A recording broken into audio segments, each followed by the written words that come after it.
As we head into tonight, I will be tracking another risk of severe weather here across parts of North Texas. We have a line of thunderstorms developing across the Oklahoma-Kansas border that's going to race its way south here as we head into the early morning hours as the sun's coming up for your Monday.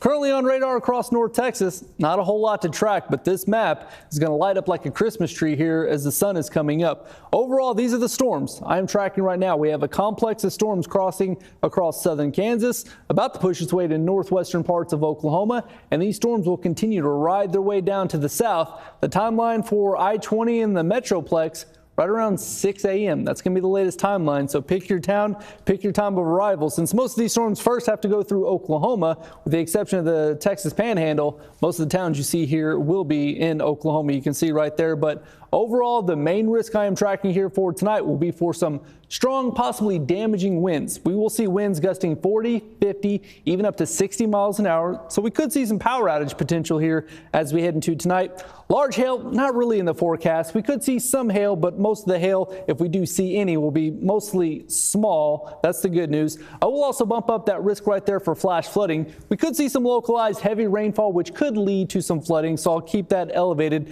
The good news is the tornado threat here for tonight and early parts of tomorrow morning, very low. Not zero, but very low here as the sun comes up for your early Monday morning.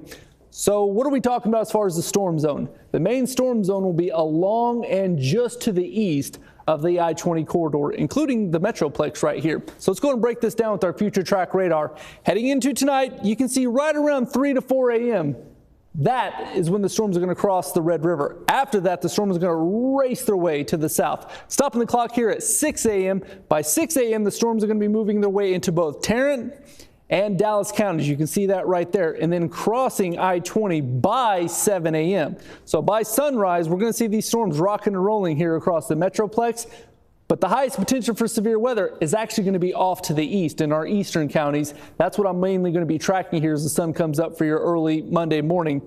By 9 a.m., there will still be some lingering thunderstorms here across the Metroplex, but most of the action will clear I-20 to the south, off to the east. So that's going to be the latest timeline. For lows tonight, we'll see a mix of 60s, 70s, maybe even some 80s here at 6 a.m. as the sun comes up. But one thing I do want to point out, the dangerous heat will continue with feels like temperatures still in the triple digits as we head throughout the next couple of days. So for that extended forecast, I do want to point out temperature-wise, we're going to be in the 90s for the next couple of days.